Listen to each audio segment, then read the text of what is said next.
Ô, Angélica, eu ainda não ouvi, mas meu pai ouviu e amou. Ai, que legal. Eu adoro os pais dela, Luiz. Eles são maravilhosos. Eles escutam podcast. Eles escutam, inclusive, podcast que eu gosto também, tipo podcast. Sabe? Eu adoro, cara, os pais dela. São muito maravilhosos. Muito bom. Nossa, que inveja. Quando eu comecei a trabalhar com internet e explicar pros meus pais como funcionava. Foi horrível. Não, pra família, Luiz, até hoje é assim. Eu falo que eu faço alguma coisa com a internet, que não adianta nem tu tentar explicar nem pelo começo que tu tem blog. Não adianta, entendeu? O conceito de blog é muito confuso também, então sim, eu deixei pra lá. Uma hora você tá vendo alguém sendo atacado, você fala, pô, caramba, o pessoal que tava assistindo lá realmente foi atacado. Não, é no filme que eles estão vendo. Ele quis ir pelo Brasil pegando experiências de escolas diferentes. Muita gente fala, da escola podia ser assim, podia ser assado. Aí qual foi a ideia dele? Vamos ver o que o pessoal tá fazendo e registrar isso no documentário. E por consequência, as mulheres começaram a ingressar de novo no mercado de trabalho e não saíram mais. Então a mulher começou a se ter voz ativa de novo na sociedade inglesa a partir dessa greve. Eu acho isso muito encantador, né, num filme. Ele consiga ter essas duas coisas. Ele diverte, mantém o interesse da gente pelo lado aventuresco e também essa discussão do lado humano, né, e social. Isso é uma coisa que é maravilhosa. Além de cinematograficamente ser um desbunde, né. Você está escutando o MasmorraCast.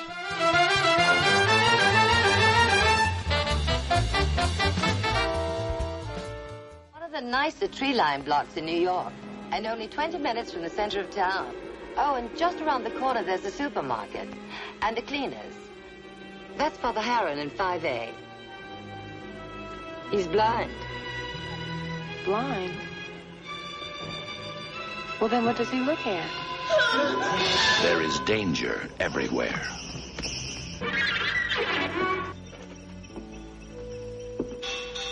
There is evil. Evil everywhere.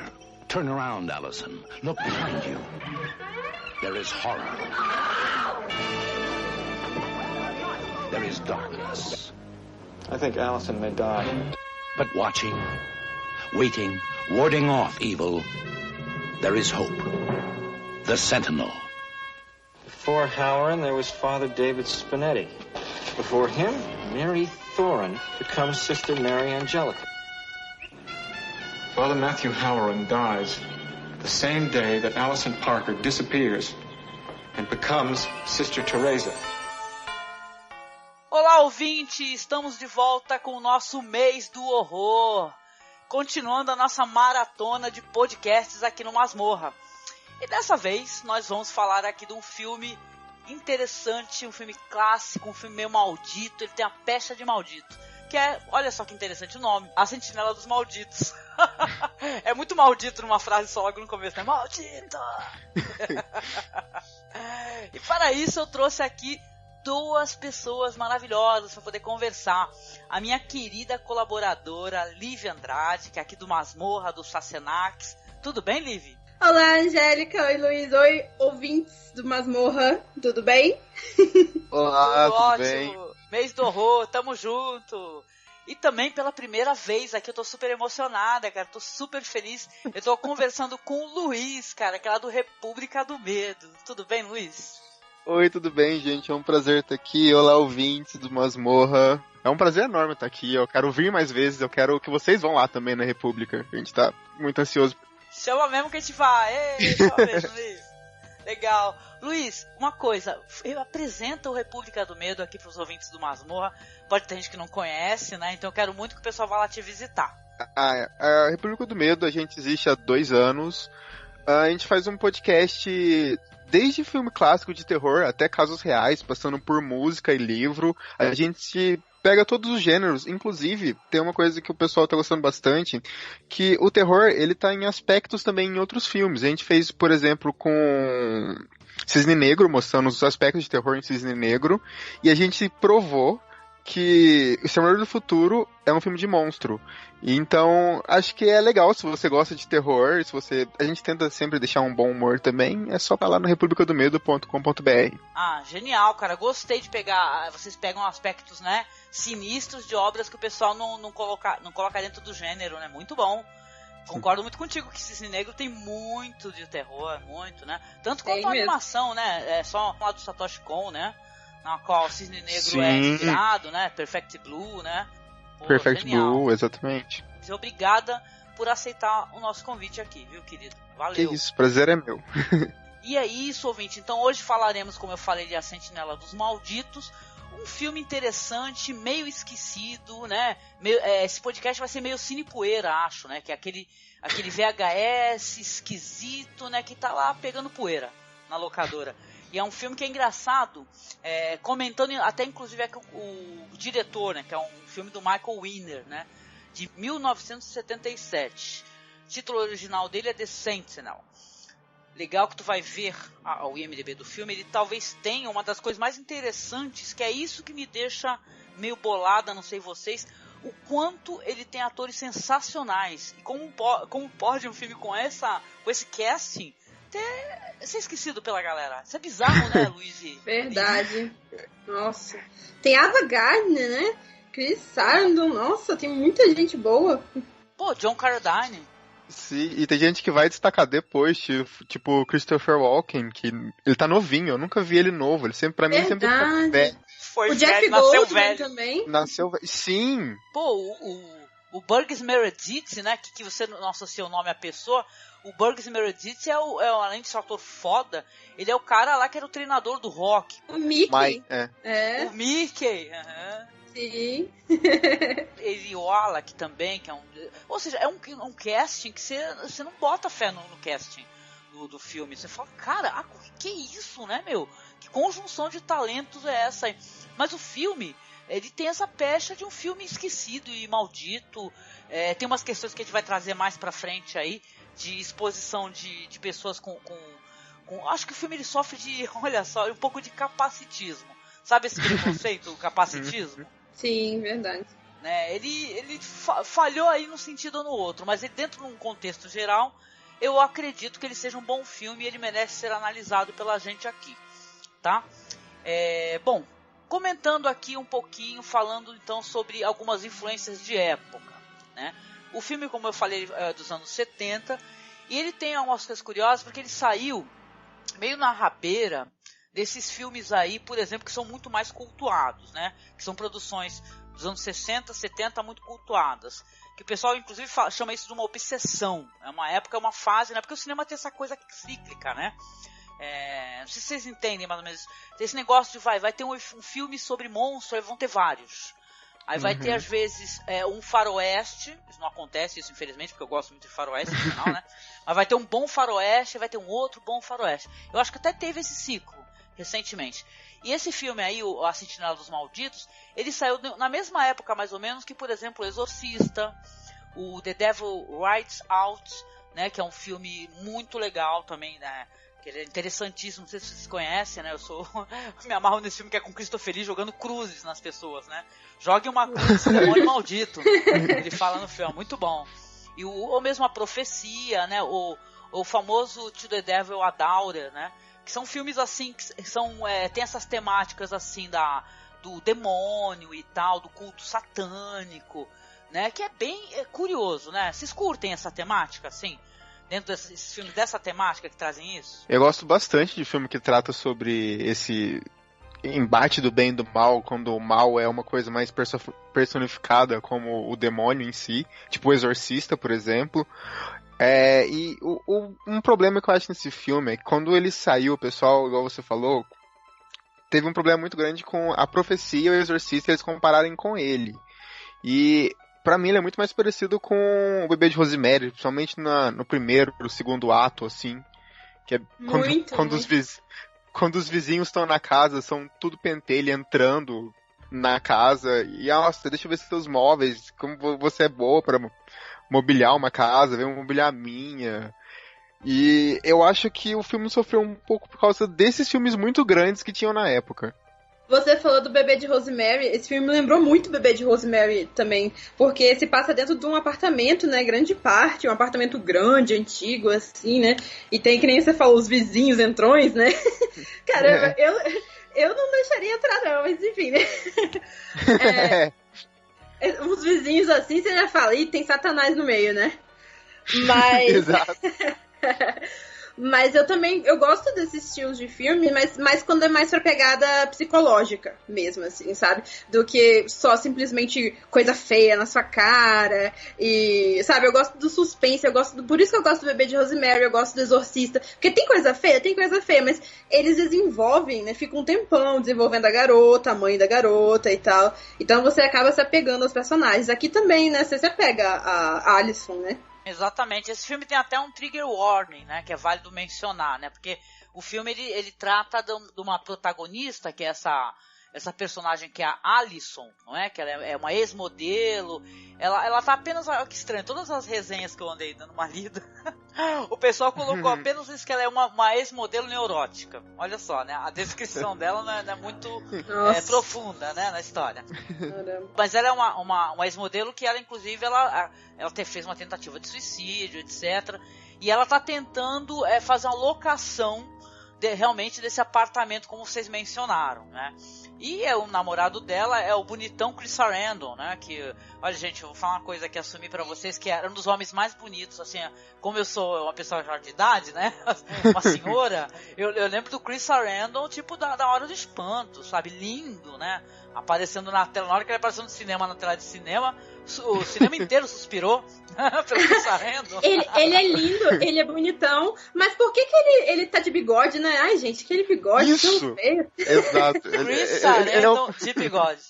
Ele fez um filme que eu gosto muito também, Angélica, que eu já até falei no Calabouço da Lívia, que é Um Dia de Cão, né? Com Al Pacino. Gosto muito dele lá. Isso, o personagem dele é lindo, né? No Dia de Cão, né? Trágico, né? O personagem dele, né? Maravilhoso. Mas, cara, esse é um filme interessante, porque ele tem uma coisa que eu gosto no cinema, que é as narrativas escalafobéticas, sabe? Que você vai ter uma mulher que ela tá querendo alugar um apartamento, vai acabar alugando esse apartamento, todos os personagens que aparecem são personagens estranhos, bizarros, sabe? Tem um quê de bizarrice, tem um quê... Como é que eu posso explicar? O filme, ele quer ser... de certa maneira, o filme do Todd Browning, o Freaks, né, que mostra personagens estranhos, né, e tal, mas ele, sabe, ele fica nessa narrativa estranha, esquisita, escalafobética, que é uma coisa que eu gosto. Eu lembro quando eu terminei de assistir o filme, eu achei muito curioso, até porque eu achei que ele dialoga, assim, muito com o Bebê de Rosemary, mas muito mais era com To the Devil a Daughter, né, que é um filme muito curioso também, muito macabro, né, de uma ex-freira que ela vai também entrar numa sociedade secreta, liderada pelo nosso querido Christopher Lee, né, que é um personagem maravilhoso, e lá vai ter as atrocidades esquisitices, né, da sociedade. Esse filme também tem isso, né, ele é um spoiler, aliás, a gente não deu aviso de spoiler, mas é um filme, dos anos 70, tá uma vergonha na cara, vai assistir, vai escutar o podcast. No Brasil, quando ele foi lançado pra DVD, ele também chamou a Sentinela só e tinha um puta spoiler assim na capa, falando sobre a escolhida, sobre uma freira, e tava a cara dela enorme, assim. Já deduziu o que é. Sim, verdade, nossa... E era aquela capa bem feia, né? Parecendo que o primo que mexia com Photoshop na época que fez. Aquela capa de filme com bem baixo orçamento. É verdade. Gente, eu tô achando divertido. Uma resenha que eu tava dando uma olhada. O cara falou que a menina, a Alice, é confrontada com o seu vizinho Charles Chazen, né? Que eu acho que eles querem ser meio Charles Mason, né? Sei lá. E com todos os Minions do inferno, cara. O cara não, isso é verdade. Minions do inferno. Desculpa, Lívia, foi engraçado isso aqui. Olha, apesar, eu tô de mudança e um apartamento por R$400 mobiliado, eu acho que eu enfrentaria o demônio assim, tranquilo. Tu ia topar entrar pra uma sociedade tenebrosa, né? De ser o porteiro do inferno, né? Se eu não fosse ficar cego e na janela, talvez. A gente pode conversar melhor. Se alguém tiver, me manda um e-mail. Não, eu só ia falar que, como você disse da imagem, qualquer coisa que esteja promovendo o filme usa essa imagem, né? porque, sei lá, é assustadora, não sei o quê. Aí eu fico, gente, mas essa é a última cena do filme? Como assim vocês vão morrer? O pior é que até eu me meti nessa roubada, nessa cilada, cara, porque o banner que eu fiz aqui é uma imagem muito foda, cara. Não dá, gente, deixa eu descrever a imagem que a gente tá em áudio, né? Cara, porque, claro que a pessoa acessou, acho que viu o banner. Mas, cara, a imagem, ela com os olhos brancos, entendeu? Esquisitíssima a imagem, né? E tem essa parada, ó lá, é uma coisa interessante, até porque o filme seria o plot twist do filme, né? Ela tem um personagem, tem um outro morador no prédio, ela acha que tem vários, isso é outro spoiler.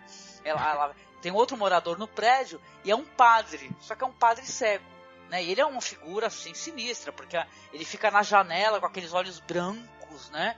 E tal, e aquilo é tenebroso, né, e tal. E no final, quando você vê a imagem dela, você já fala, caraca, malandro, né? Isso é spoiler foda, né? Os caras entregaram spoiler do caraco, né? Realmente.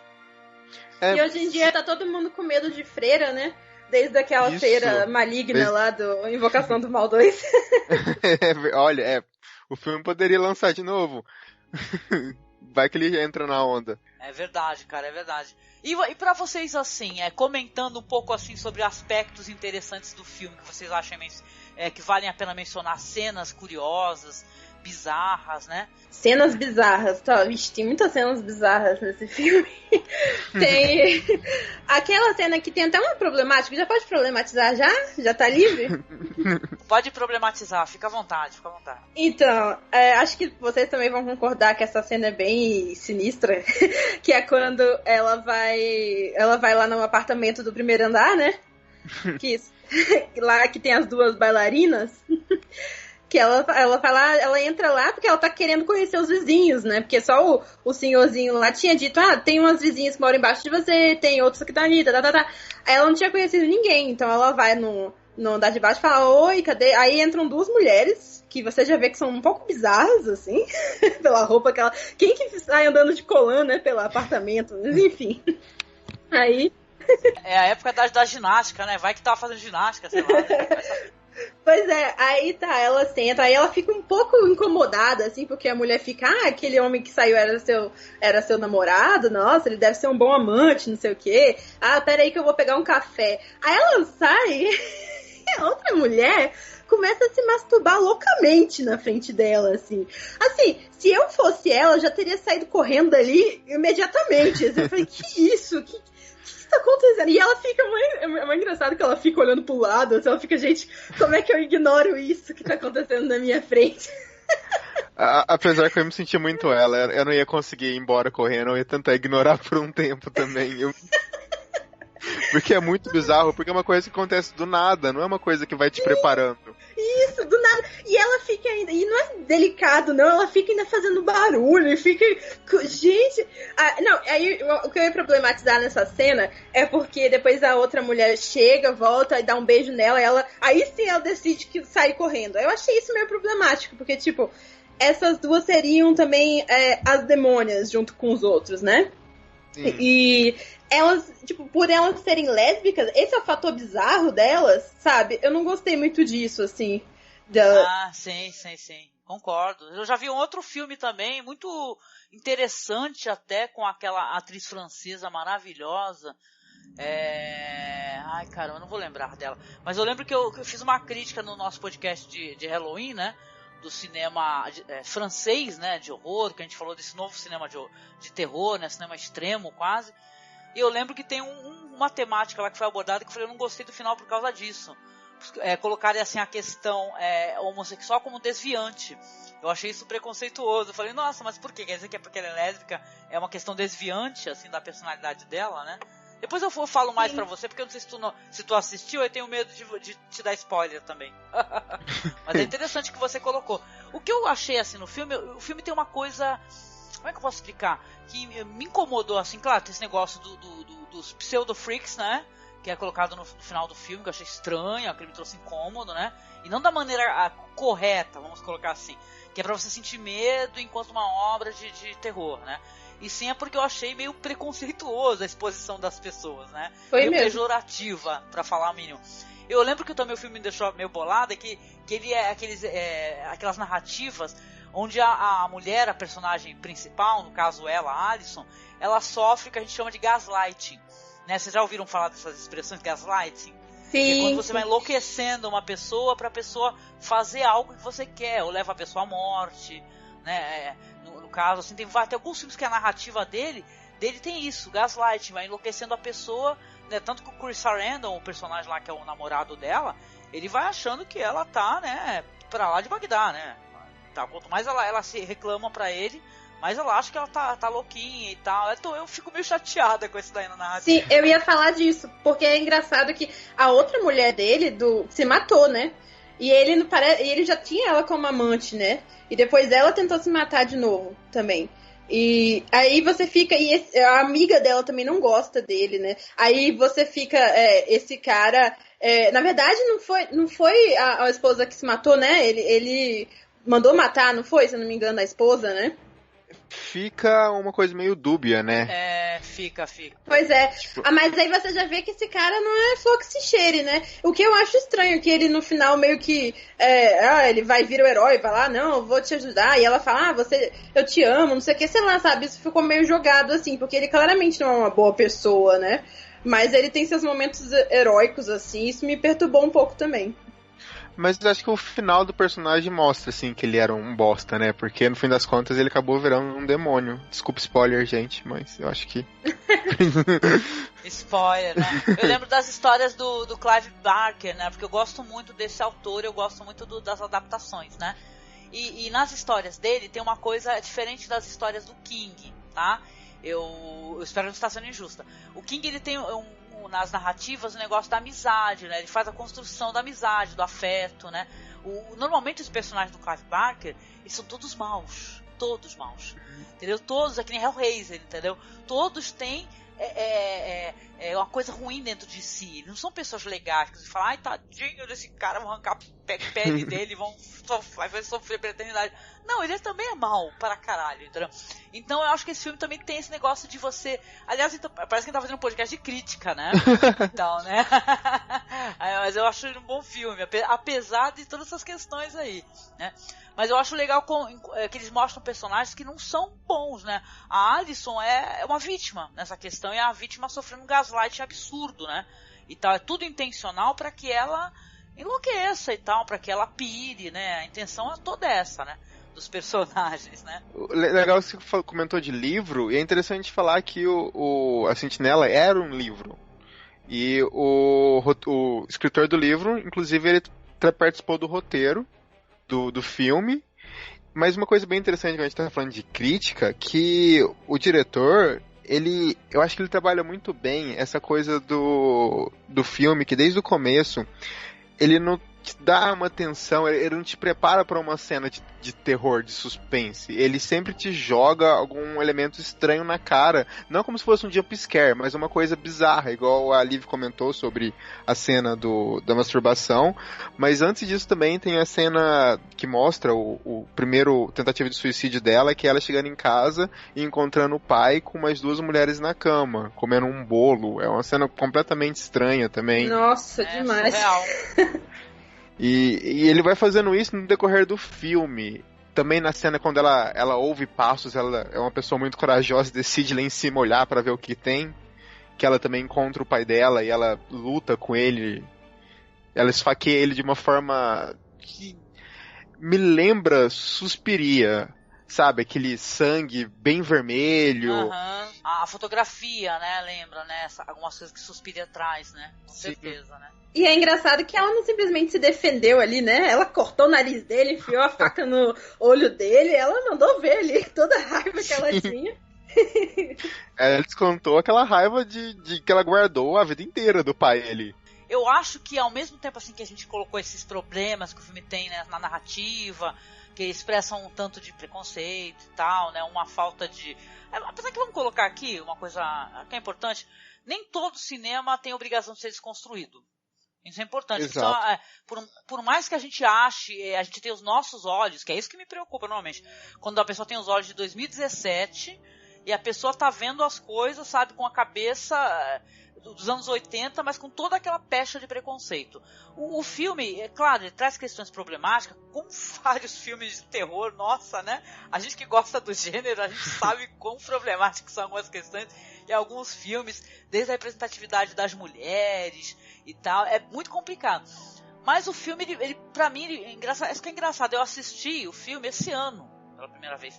E ele me pareceu convincente, sabe, de certa maneira. Ele quer tratar uma narrativa com uma questão estética interessante. Você vê que tem alguns planos legais, né? Tem um plano que eles estão todos numa sala, meio azulado, assim. Aquilo é muito sinistro. E você falou do Dario Argento, né? Eu lembrei até essas questões de cores, né? Dario Argento, Mário Bava, né, e tal. Então é um filme que ele quer perverter, né? Ele quer, não sei se é perverter ou subverter, né? Até essas questões de moral, ele quer ser amoral, é isso. O filme ele quer ser além de questões de moralidade, né? Cristã, já que ele traz, inclusive, essa questão da seita católica, que é qualquer negócio, que isso daí, se um religioso assistir, vai ficar bem puto da vida, né, com o filme, né? Porque lá ele mostra um pouco do mal necessário, entre aspas, né? Que a igreja, ela sabe que uma pessoa tem que ser toda ferrada para ela conseguir virar guardiã, que no caso a sentinela do portal. E então mostra que não tem um lado bom no fim da história, porque quem vai se ferrar vai ser a Alison de qualquer forma. Não, tanto quanto a personagem lá do bebê de Rosemary, né? Ela vai ser a vítima naquela questão também, tá sendo preparada para aquilo, né? Sim. E tal, como um gado para o abate, né, coitada, né? Mas é um filme muito curioso, viu? Eu acho A Sentinela dos Malditos um filme... Tem alguns filmes dos anos 70, dos anos 80, que eu acho eles interessantíssimos. A Sentinela dos Malditos com certeza é um. Só para mencionar uma menção super honrosa, que tem um filme chamado Intermediário do Diabo. Não sei se vocês assistiram, esse é o título nacional dele, né? Intermediário do Diabo. Em inglês, deixa eu ver aqui qual foi o título que eles falaram. The Changeling, né? Que é sobre uma casa assombrada. Esse daí, o diretor é o Peter Medak, sabe? E o personagem principal do filme é o George C. Scott, pô. Não sei se vocês assistiram aquele filme que é uma continuação do Exorcista, né? Que o George C. Scott, ele é o detetive nesse filme aí, que é a continuação do Exorcista, né? Que tem o negócio do assassino e tal. O Exorcista 2 mesmo? Isso, exatamente. Ele é bem triste. Ele é um filme que ele na revisão, Luiz, ele é um filme que ele melhora muito. Na revisão, quando você tira algumas questões e você pega uma versão, porque agora tem uma versão alterada, né? É a tal da versão do diretor, né? Então você tem um filme agora melhor, né? E tal, com atuações interessantes, o filme tem um susto legal. Então eu acho que alguns filmes, tanto o Exorcista 2 como o Intermediário do Diabo, são filmes legais. E são filmes normalmente relegados ao esquecimento, né? Pra quem trata de terror por algum motivo, né? Porque tanto quanto eu gosto do novo no terror, né? Do Mike Flanagan, qualquer cara desse jovem que tá fazendo terror hoje em dia, eu gosto da galera das antigas, que às vezes são grandes diretores, até clássicos, pô. Diretores fodas, né? A questão que você falou dos anos 70, tem muita coisa boa. Eraserhead dos anos 70, A Vingança de Jennifer, que é I Spit on Your Grave, que é aquela primeira versão. Apesar de ser pesada, eu acho que ela também tem uns problemas. Muito boa. Melhor do que a outra versão, né? Sim, vamos combinar, né? Bem melhor. Eu sou o tipo que eu gosto mais da primeiraça, sabe? Sim, eu prefiro ela também. Tem o próprio Halloween, que vem um ano depois do Sentinela. Então é um ano muito bom pro terror. Que o terror ele tava em alta desde o Exorcista, Tubarão.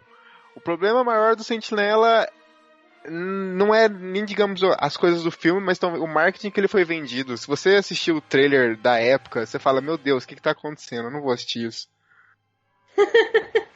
Verdade, faz sentido. Sim. Então, muita coisa foi disso, porque o filme realmente é bom. Tem um detalhe bem interessante que... Se você vai percebendo, o tanto que a Alison vai ficando... A maquiagem nela, ela vai ficando mais clara, ela vai ficando... Como mais se ela estivesse olheira, realmente né? doente. Sim, realmente doente. Estilo Bebê de Rosemary também, né? Sim. Ela vai ficando cada vez com a aparência menos saudável, né? É exatamente isso. Uma coisa interessante que faz sentido com isso que a Angélica falou do Gaslighting é que no começo do filme, a Alison, ela quer morar sozinha, né? Ela não quer ficar dependendo do marido dela, né? Que ele tá querendo casar com ela. Ela fala, não, eu quero ter um lugar só pra mim, eu quero ficar aqui e tal. E eu acho interessante que isso dela ficar meio... Ela não tá ficando doida, mas enfim, aos olhos dele, ele meio que parece que tá, né, querendo que ela fique assim, independente dele, né? Pra ela ficar na casa dele, né? Pra ela ficar junto com ele, porque ele é desses, né? Ele é meio manipulador, assim. Desde o começo, acho que uma das primeiras falas é ele comemorando um caso que ele vai ganhar e você percebe que tem uma coisa por trás do caso, que ele tá defendendo um cara que é meio corrupto e tal. Então, a criação, eu acho o fim dele perfeito pra ele, e a criação do personagem você já começa a ter um pouco de dúvida sobre ele ali. Fora o bigode também, né? Que é muito triste. Esse bigode. Aquele bigode é horrível, gente. Pelo amor de Deus. Dá vontade de entrar e arrancar aquele bigode. Nossa, é horrível. Pô, gente, tem uma outra curiosidade no filme também. A gente tá falando de elenco, né? O casting desse filme é impressionante mesmo. Tem tipo a Beverly D'Angelo, que ela foi estrela do Hair, né? Aquele musical muito legal, hippie, que eu gosto. E tem o Jeff Goldblum, pré-Mosca, né? Ainda por cima, né? Antes da Mosca. Eu vi aqui nos curiosidades que ele foi dublado em quase todas as cenas dele. Ok, né? Meu Deus, que dó. Coitado. Eu acho que ele não tem nem, 2 minutos de cena também, né? Mas ele aparece bastante, assim, até. Se você comparar, a Ava Gardner, que ela foi indicada ao Oscar em 59...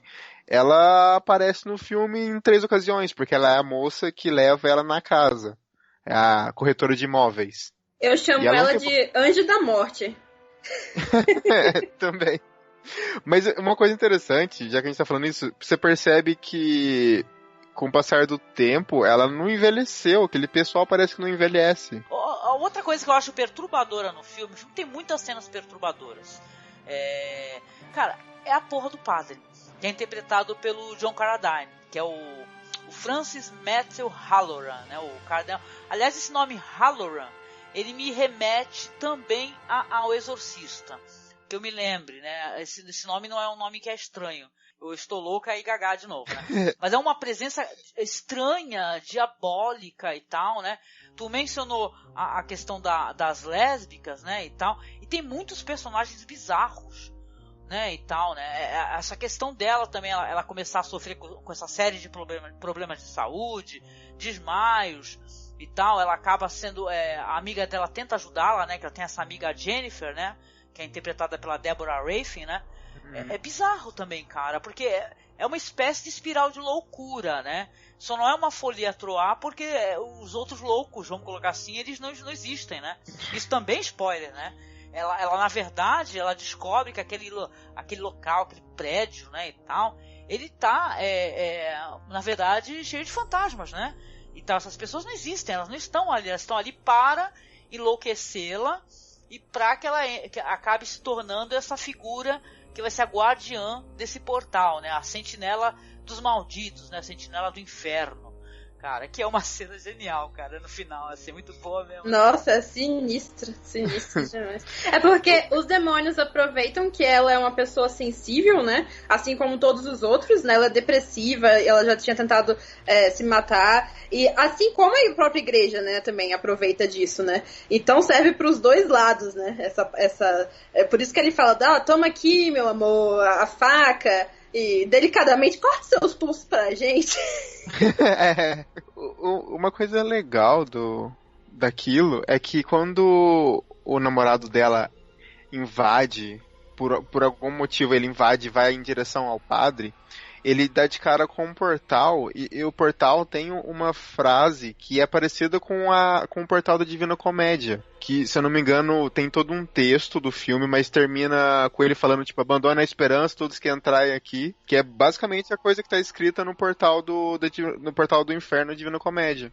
Não, tá assim, tem uma frase, como é que é? Ela inteira através de mim você irá pela cidade da tristeza, através de mim você irá pela dor que é eterna, através de mim você irá entre as pessoas perdidas. Abandone a esperança, todos que entrarem aqui. Sim. É verdade, tem sim essa frase. E é uma referência literal da Divina Comédia, tanto é que antes disso eles também citaram o Paraíso Perdido.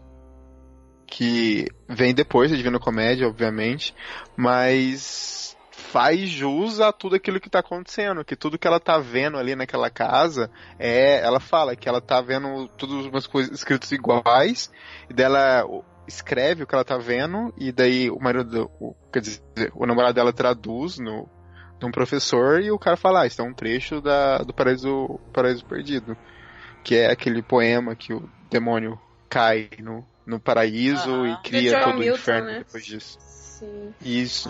Inclusive, o nome do autor é John Milton. O John Milton também é o nome do personagem do Al Pacino, não é? Do Advogado do Diabo? Exatamente. Isso mesmo. É. Aliás, que filme, hein, gente? Eu gosto desse daí, por sinal. Uma curiosidade ou não, porque me parece até óbvio, até a gente já mencionou isso, o diretor, o Michael Winner, né, ele enfrentou, no mínimo, né, problemas com a questão de reações negativas do público, né? Porque olha só, eu achei legal, porque na época ele também teve problemas com isso.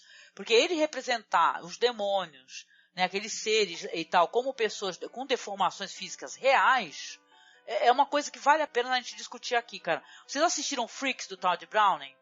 De 32? Amo. Chegaram a assistir?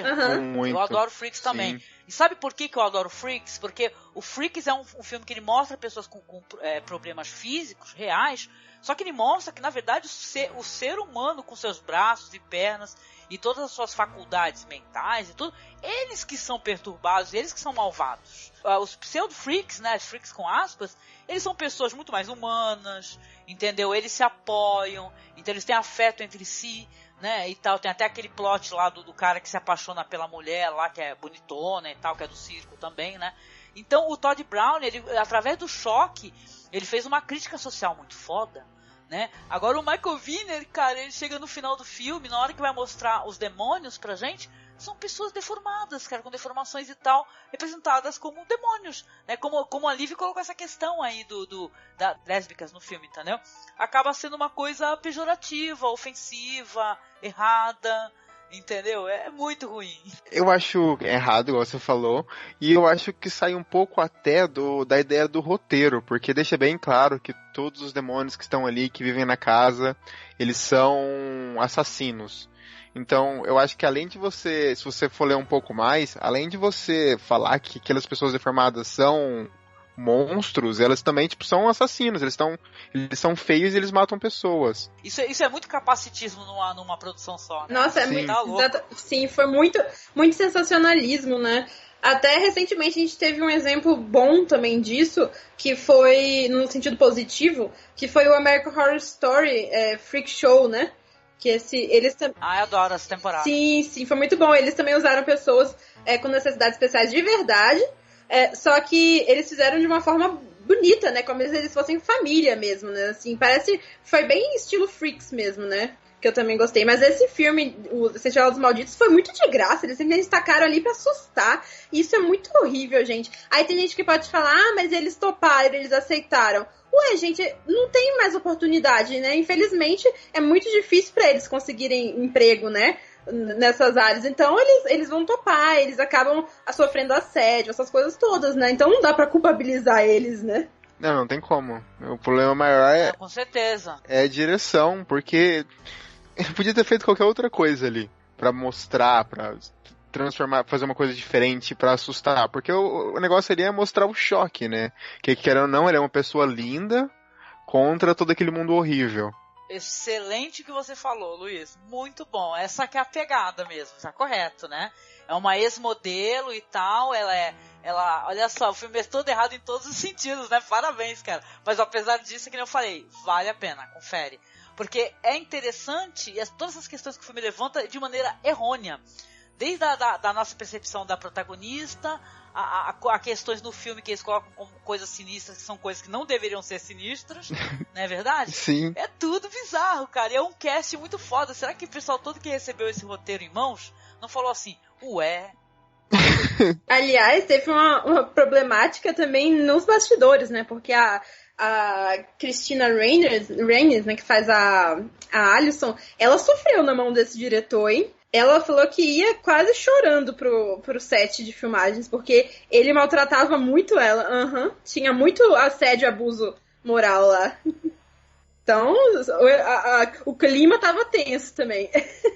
Tá difícil, né, esses diretores, né, gente? Tá complicado, viu? Porque o William Friedkin também era outro psicopata, né, que ficava assustando a menina lá desesperadamente. A menina ficou com problema nas costas, né, a menina do Exorcista. E eu adoro o William Friedkin, cara, mas ele, enquanto ser humano, não sei se ele é um dos melhores seres humanos, não. Né? Não vou nem falar do Kubrick, né, cara? O Kubrick com aquele negócio de fazer a atriz gravar 100 vezes, né? A mesma cena pra quebrar ela, né?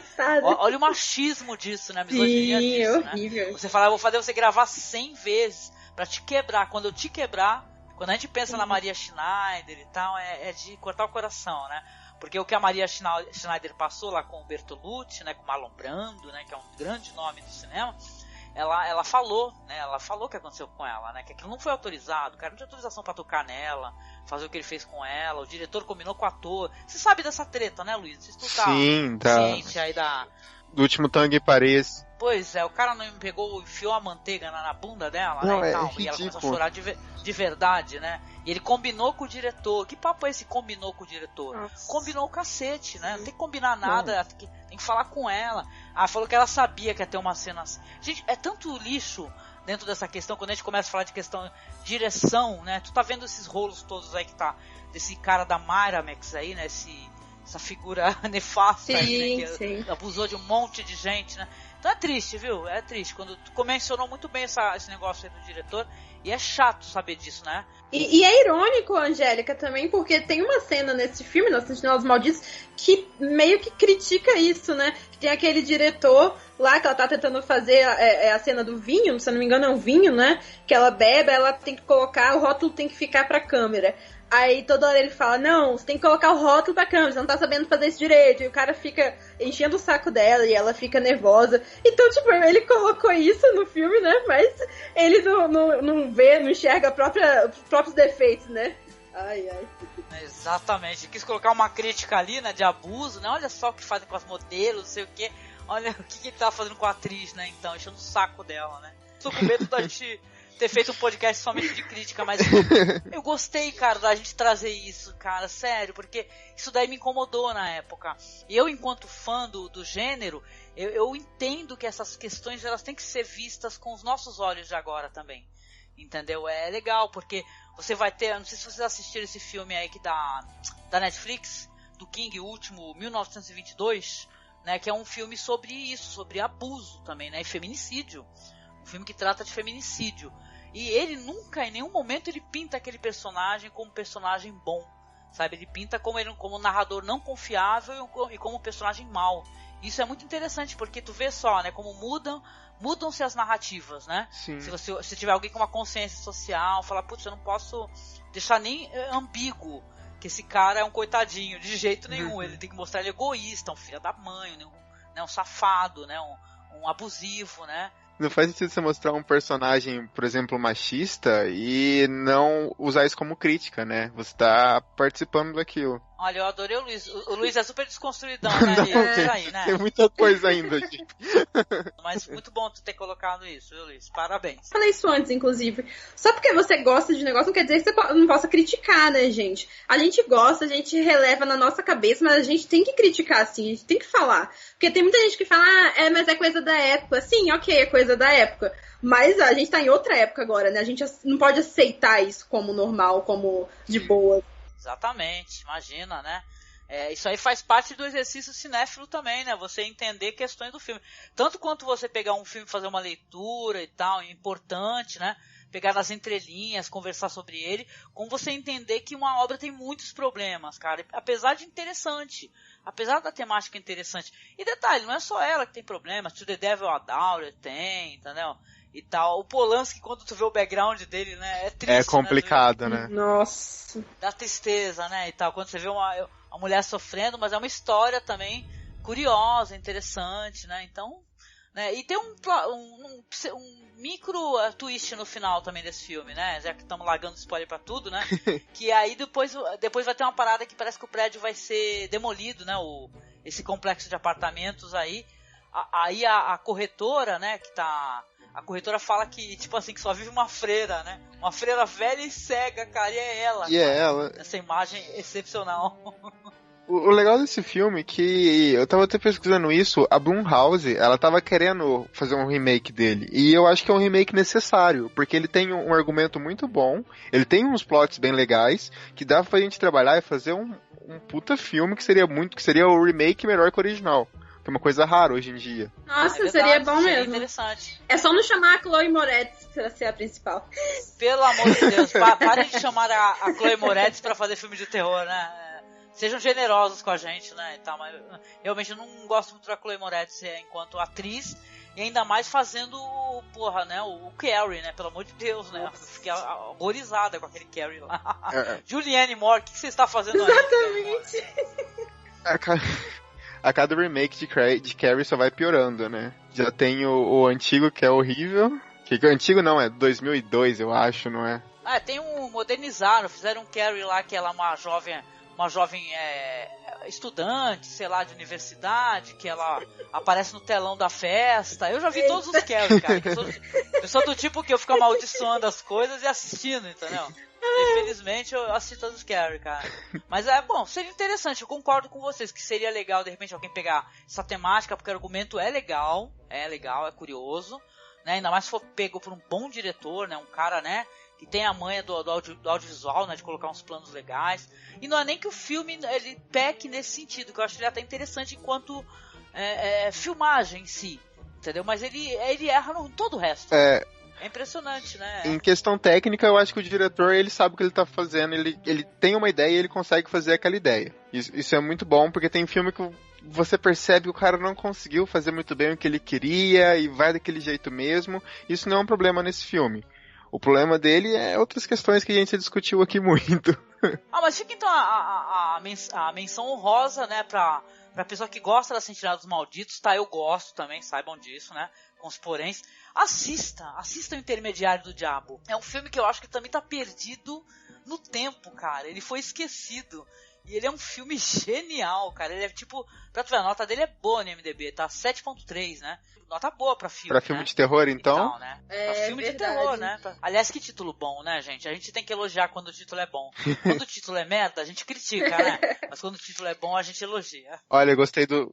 Viu? É uma capa muito mais bonita do que a capa do Sentinela dos Malditos. Parece um filme... Se você olhar pra capa... Sério, você ouvinte, você tá vendo agora, abre o IMDb, vai no Sentinela dos Malditos, olha aquela capa verde, parece uns zumbis e uma menção a exorcista na janela. É bizarro. Você não consegue entender o que tá acontecendo ali. É verdade. Vamos mudar o título pra Exorcista na Janela, que eu acho a coisa mais maravilhosa. Exorcista na Janela. Não deixa de ser, realmente, né? Sim. Caraca, muito bom, gente. Que nem você falou no começo do episódio, eu acho que vale a pena lembrar que esse filme, ele realmente tem um trigger warning bem pesado, assim, que me pegou, realmente tenho que admitir. Eu sabia mais ou menos que na verdade eu não sabia o que ele ia ter, né? Eu falei, eu vou ver sem ver sinopse, eu falei, porque eu acho interessante ver filme de terror assim, né? Mas nossa, você me disse que tinha um clima meio opressivo, né? Você falou, tem que estar bem quando você for assistir o filme. Então eu falei, beleza. Mas mesmo assim, me pegou um pouco, sabe, no começo do filme. Claro. Então eu acho bom avisar para as pessoas, né, que tem insinuação bem forte de suicídio, né. Então eu acho que é bom deixar isso bem claro se isso incomoda algumas pessoas, né. Porque o filme é bom, eu gostei também, dá pra você assistir, mas às vezes algumas pessoas são mais sensíveis, né? Então eu acho que vale a pena só falar isso, porque eu acho que o filme tocou de um modo um pouco leviano em alguns momentos sobre isso, né? Mas enfim, mas eu gostei do filme. Não, eu gostei, eu gosto quando tu traz essas coisas, Liv. Quando a gente veio falar de algum lugar no passado, você trouxe essa questão que eu não tinha analisado na época de primeiro, então eu gostei, viu? E os filmes não devem ser levianos nessa questão, não. Como é que eu posso dizer? Não pode relativizar, né? Essa questão de jeito nenhum, toda certeza. Agora aqui, antes de finalizar o podcast, deixa eu só perguntar pra vocês. Pra que a gente possa trazer uma outra produção também, boa, não que essa não seja, eu tô toda hora justificando, porque senão não ia gravar um podcast sobre, né? Assim, o que vocês acham de vocês recomendarem um filme também clássico, assim, de época? Para as pessoas, assim, pra fechar bonito. Eu gosto bastante do They Live, que eles vivem. Eu acho que ele tem uma crítica legal. E ele também tem um problema, vamos dizer assim, de... Não técnico, mas um problema de roteiro, que eu acho que ele é muito curto porque ele quer mostrar, ele poderia ter sido muito mais desenvolvido. Mas é do John Carpenter. E não sei se vocês... Acho que já assistiram, certeza, é de 88. Nossa, pra mim eu ia tatuar esse filme no meu braço, não tem noção. Eu adoro esse filme. Aliás, eu adoro John Carpenter. Vixe, adoro. 13º DP, They Live, vixe.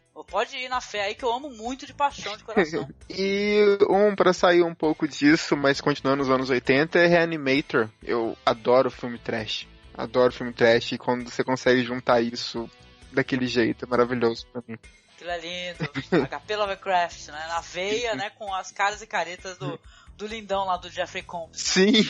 E tu, Liv, tu tem uma recomendação aqui pro pessoal tirar o ranço um pouco dos problemas desse maravilhoso ou não, desse filme, não? Sim, tem o Cemitério Maldito, né? Que é de 89, quase aí, beirando os anos 90. Que é baseado no livro do conto lá do Stephen King, né? Que também mexe mais ou menos, não é satanismo, né? Mas mexe com essa questão de... você vai mexer com o que você não sabe, né? Vai colocar o que não tá morto, acho que todo mundo conhece, né? Vai colocar alguma coisa morta lá no cemitério indígena, sempre no cemitério indígena, e aí o negócio vai voltar bizarro, né? Então, ou seja, né? Se tá morto, deixa morto, né? E também tem outro, Angélica, que é mais pro lado trash, com o Chris Sarandon, que é o Chuck, né? O boneco assassino. Nossa, Chuck. Que eu acho que vale a pena falar dele, porque é um filme do boneco, mas, gente, ele é muito... Ele dá medo em alguns momentos, aquele boneco é sinistro.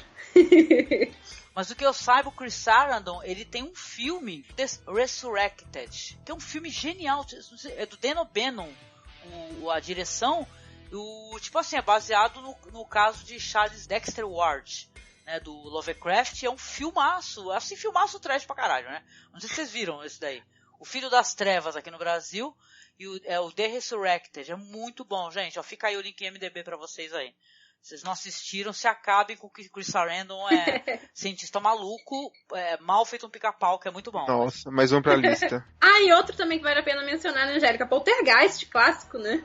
Claro. Dá pra terminar passando raiva em todo mundo? Eu lembrei também, tipo, a gente tá falando dos anos 70, tem Liz e o Diabo, que é de 73, que é do Mário Bava, que é como se fosse um exorcista, só que espanhol. E ele tem todos os problemas possíveis, e se você tá afim de passar raiva, fica aí a recomendação. Ai, cara, eu vou te falar um bagulho, saca só, o Lisa e o Diabo é um dos meus filmes favoritos. É sério? Saca? E esse filme tem uma parada bizarra, não sei se eu posso te ajudar nesse sentido.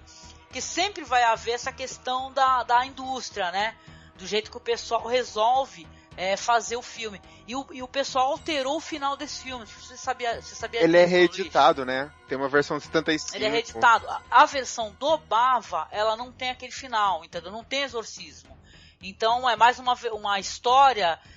fáustica, tá? Uma história sobre um demônio e tal, e alguém que vai entrar numa espécie de advento demoníaco, entendeu? E vai ficar preso para sempre. Então, esse filme ele tem questões problemáticas por causa do que os produtores obrigaram a ter um final que não era o que o Bava queria, né? O Bava não teve a liberdade, né? Mas é um puta filme, diz o Diabo. Tem o cara que fazia o Kojak. É verdade. Foda Sim. Então, se pegar o de 73, então, é bem melhor. Eu assisti a versão de 75. O pessoal tá tendo um problema com esse filme aí, não sei se tu sabe. O pessoal fica pegando a versão errada desse filme, né? Tu sabia disso? Né? Pega a versão editada do estúdio e tal, e não pega a versão do Bava, meu. Isso aí dá muita tristeza no coração, cara. Esfaqueando o diretor, o cara morto já, e o cara tá esfaqueando o coração dele. Até hoje, coitado, não descansa. É foda, gente. Muito bom, muito boa recomendação. Fica a dica pra tu, viu, Liv? Esse daí é um dos filmes mais sensacionais que eu já vi. E tem que assistir a versão do diretor, né? Não a versão de estúdio. Que é Elisa e o Diabo. Legal. É isso, né, gente? Acho que a gente desenvolveu bem aqui, de certa maneira. Ficou interessante. Eu quero agradecer mais uma vez a você, viu, Luiz, por você aceitar o nosso convite. Você vir lá da sua República do Medo, trazer um medo, horror e desespero pra gente também. Também foi maravilhoso. Quero vocês lá, passando essa vibe muito boa que vocês passaram aqui. Ai, obrigada, Luiz. E tu quer deixar um endereço aqui em áudio para as pessoas poderem te visitar? É republicadomedo.com.br mesmo. Lá a gente tem crítica, tem notícia, tem especial. Você vai achar muita coisa, realmente um portal de terror que a gente criou. E a gente tem o podcast há 2 anos. Nosso portal, ele tem pouco tempo, ele é um neném ainda, mas já tem bastante coisa. Olha, tem mesmo, porque eu tava dando uma olhada no feed de vocês. Nossa, tem muito material. Parabéns pra vocês, viu? Vocês são muito foda. Parabéns, eu quero mandar um abraço pra todo mundo da tua equipe, né? Quando eu fiz o convite, eu estendi o convite até pra todos, né? Mas veio o Luiz aqui, ainda bem, pra participar com a gente. Meu convite se estende à sua equipe também. Quando alguém quiser conversar sobre gênero e tal, terror, ou fazer uma análise, até como eu adorei que vocês fizessem esse negócio de fazer uma análise pegando aspectos assustadores de obras, né? Que não são consideradas terror, né? Sim. Então, poxa, obrigada, viu, Luiz? Valeu mesmo, querido. Que isso, obrigado a vocês, gente. Espero que tenha ficado legal. Com certeza, imagina, maravilhoso, genial. E agradecer também a minha colaboradora, a Lívia Andrade. Lívia, obrigada, meu amor. Desculpe pelo filme meio cabuloso que eu acabei sugerindo pra você. Imagina, gostei. Vou reparar mais nessas coisas futuramente, se tem questões de trigger warning, viu? Porque isso aí é complicado, viu? Então tem muita razão. Não, mas eu gostei. Foi um filme bem interessante, que já agregou bastante coisa. E eu acho que vale muito a pena essa conversa toda que a gente teve aqui, porque... falando sobre as problemáticas, sem deixar de gostar do filme, né? Isso é muito bom. Obrigada por ter me chamado. Dá uma lida lá também, que eu tô fazendo no Calabouço da Liv, o especial Mês de Horror também. E o último que eu adicionei lá foi sobre as mulheres no terror, no horror. Então, como a gente falou hoje, Sentinela do Malditos tem uma protagonista feminina e tem alguns problemas, claro. Então lá eu também coloquei várias protagonistas femininas de filmes de terror que são badasses, que são boas, foram bem escritas, né? Então vale a pena dar uma conferida lá, se vocês quiserem. Legal, gente. E é isso, ouvinte. Olha, muito, muito obrigada aqui pela sua audiência. A gente chega no finalzinho do podcast aqui dando aqueles recados de sempre, né? Se quiser acessar a nossa página lá no Facebook, é só você acessar facebook.com/cinemasmorra, tá? Curta a nossa página, siga, porque lá a gente continua divulgando material de gênero, filmes alternativos. A gente sempre traz produções interessantes que elas merecem ser, né, vistas ou revistas, ou pelo menos, né, reconhecidas de alguma maneira que elas existem, né? E acesse também lá o nosso perfil no Twitter. Nosso Twitter é @masmorra_cast e o nosso e-mail é contato.cinemasmorra@gmail.com. Não deixe de apadrinhar a gente, nós estamos aqui aguardando o seu apoio no Padrim, seja nosso padrinho, seja nossa madrinha. E a gente termina o podcast deixando um beijo grande pra vocês e continuando com o nosso mês do horror, que tá com a porra, né, gente? Exatamente. É isso, então um grande beijo e até o próximo podcast. Até mais!